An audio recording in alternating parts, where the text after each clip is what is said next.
बच्चों, आज हम खनिज एवं ऊर्जा संसाधन में विद्युत के बारे में पढ़ेंगे। विद्युत मीन्स बिजली।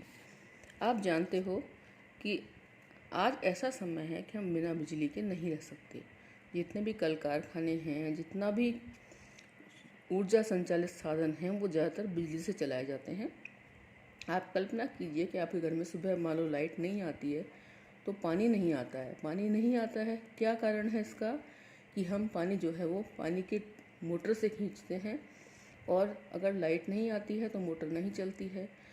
बहुत से लोग जो हैं वो वॉशिंग मशीन में कपड़े धोते हैं, कपड़े नहीं धुल पाते। मिक्सी चलाते हैं, मिक्सी नहीं चल पाती। तो इसलिए विद्युत जो है, बिजली हमारे लिए बहुत ज़्यादा ज़रूरी है।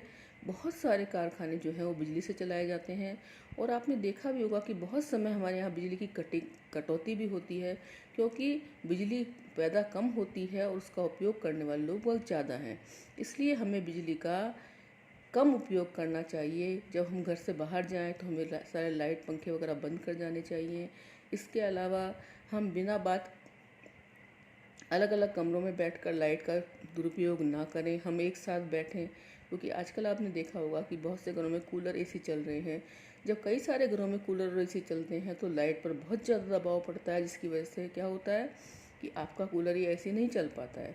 लेकिन यदि हम 4 परिवार के सदस्य हैं, अगर एक ही कमरे में बैठेंगे दिन में, तो उससे क्या होगा, लाइट की बचत होगी और सब लोग उपयोग भी कर सकेंगे। तो इसलिए अब मैं आपको विद्युत के बारे में पढ़ाऊँगी। आधुनिक विश्व में विद्युत के अनुप्रयोग इतने ज़्यादा विस्तृत हैं कि उसके प्रति उपभोग को विकास का सूचकांक माना जाता है। यानी कि अब जो देश बिजली का सबसे ज़्यादा उपयोग कर रहा है, तो वो ऐसा माना जाता है कि वो सबसे विकासशील देश है, विकसित देश है। विद्युत मुख्यतः 2 प्रकार से उत्पन्न की जाती है। प्रवाही जल से हाइड्रो टर्बाइन चलाकर जल विद्युत उत्पन्न की जाती है, यानी पानी गिराया जाता है टरबाइन के ऊपर तेज स्पीड से, फिर जब टरबाइन का पंखा घूमता है तो इस तरह से बिजली पैदा होती है। अन्य ईंधन जैसे कोयला, पेट्रोलियम, प्राकृतिक गैस को जलाने से टरबाइन चलाकर ताप विद्युत उत्पन्न की जाती है। तो पानी डालकर और एक ईंधन जलाकर, जिसको ताप विद्युत बोलते हैं, उसको पन विद्युत यानी पानी की बिजली बोलते हैं। एक बार उत्पन्न हो जाने के बाद विद्युत एक जैसी होती है, यानी पानी से बनाने के बाद भी और दूसरी तरह से बनाने के बाद भी बिजली एक जैसी होती है। उसमें आप अंतर नहीं कर सकते। तेज बहते जल से विद्युत उत्पन्न की जाती है, जो एक नवीकरण योग्य संसाधन है। यानी कि अगर पानी अधिक मात्रा में है तो हम आसानी से बिजली बना सकते हैं।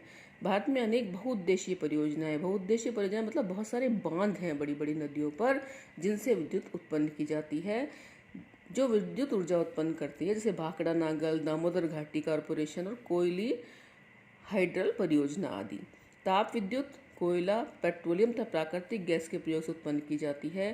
ताप विद्युत गृह नवीकरण योग्य जीवाश्म ईंधन का प्रयोग कर विद्युत उत्पन्न करते हैं। यानी कि पानी तो और भी बन सकता है, पानी तो और भी ज़मीन में आ सकता है, विद्युत बरसात से आता है, लेकिन ताप विद्युत जो है वो ऐसे साधनों से बनाई जाती है जो एक बार उपयोग में आने के बाद ख़त्म हो जाते हैं, यानी उनका दोबारा से नवीन रूप में नहीं बनाया जा सकता। इसलिए पानी से बिजली अधिक बनाई जाती है, ताप विद्युत का प्रयोग कम किया जाता है। अपने राज्य के ताप विद्युत गृह की जानकारी एकत्र कीजिए। हमारे राज्य में आपने देखा होगा कि हमारे राज्य में कहाँ बिजली बनाई जाती है। हमारे राज्य में रावत भाटा कोटा में जो है वो बिजली बनाई जाती है चंबल नदी के जल से। गैर परंपरागत ऊर्जा संसाधन, यानी कि जो वर्तमान में जो संसाधन आए हैं, नए जो संसाधन हैं, ये तो परंपरागत मतलब पुराने ज़माने से चले आ रहे हैं। अब नए जो संसाधन आए उनके बारे में पढ़ाऊँगी।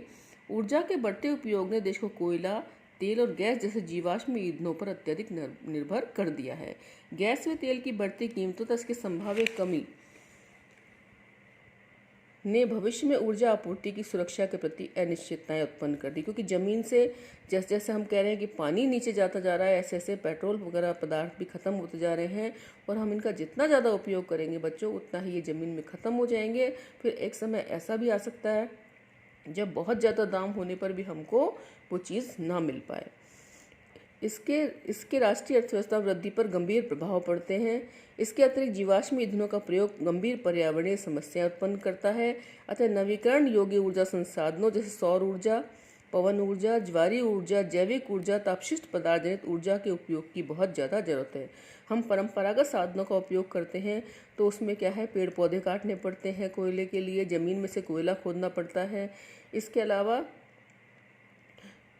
जो आजकल जो साधन चल रहे हैं उनसे क्या है कि पर्यावरणीय नुकसान कम होता है। इसके अलावा हमें हमारी जो संपत्ति है वो भी कम खर्च होती है, यानी संपत्ति का नुकसान भी अधिक नहीं होता। ये ऊर्जा के साधन जो है वो सस्ते पड़ते हैं। जैसे एक बिजली का कनेक्शन लो, बिजली लो, एक सौर ऊर्जा से बिजली लो, तो उसमें क्या है कि सूर्य से हमें कोई बिजली का बिल नहीं देना पड़ता। एक बार हमें बस प्लांट लगाना पड़ता है, सोलर प्लांट, उसके बाद हमें आसानी से बिजली की सुविधाएं मिल सकती हैं। ये ऊर्जा के गैर परंपरागत साधन कहलाते हैं। भारत धूप जलता जीव भार साधनों समृद्ध है। भारत में नवीकरण योग्य ऊर्जा संसाधनों के विकास के बृहद कार्यक्रम भी बनाए गए हैं।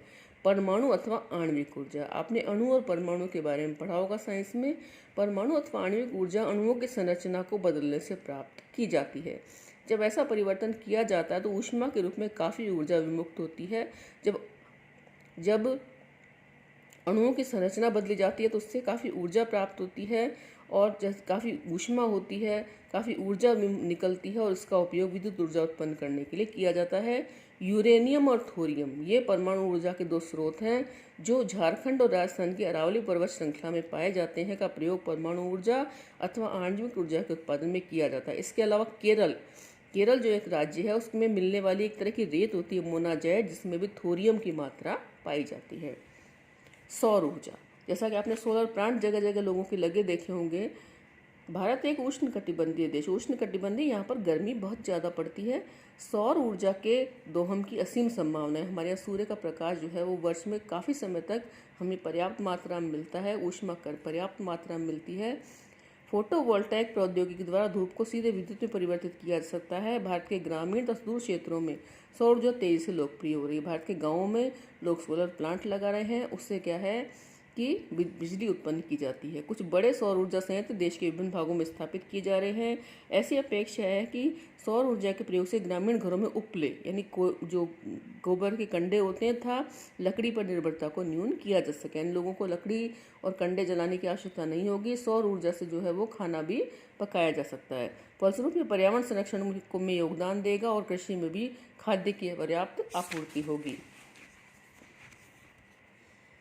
पवन ऊर्जा, यानी कि आपने बड़ी बड़ी पवन चक्कियाँ देखी होंगी। आप कभी खाटू श्याम मंदिर गए होंगे तो सीकर में पवन चक्कियाँ लगी हुई हैं। आप कभी पॉलिटेक्निक कॉलेज के आसपास गए होंगे काली मोरी के इधर, तो आपने एक पवन चक्की लगी देखी होगी। भारत में पवन ऊर्जा के उत्पादन की महान संभावनाएं हैं। भारत में पवन ऊर्जा फार्म की विशालतम पेटी तमिलनाडु में नागरकोइल से मदुरई तक, यानी तमिलनाडु राज्य में नागरकोइल से मदुरई तक एक लंबी लाइन में बहुत सारी पवन चक्कियाँ लगी हुई है। पवन चक्कियाँ वहाँ लगाई जाती है जहाँ हवा का प्रवाह अच्छा हो। इसके अतिरिक्त आंध्र प्रदेश, कर्नाटक, गुजरात, केरल, महाराष्ट्र, लक्षद्वीप में महत्वपूर्ण पवन ऊर्जा फार्म है। नागरकोइल और जैसलमेर देश में पवन ऊर्जा के प्रभावी उपयोग के लिए जाने जाते हैं।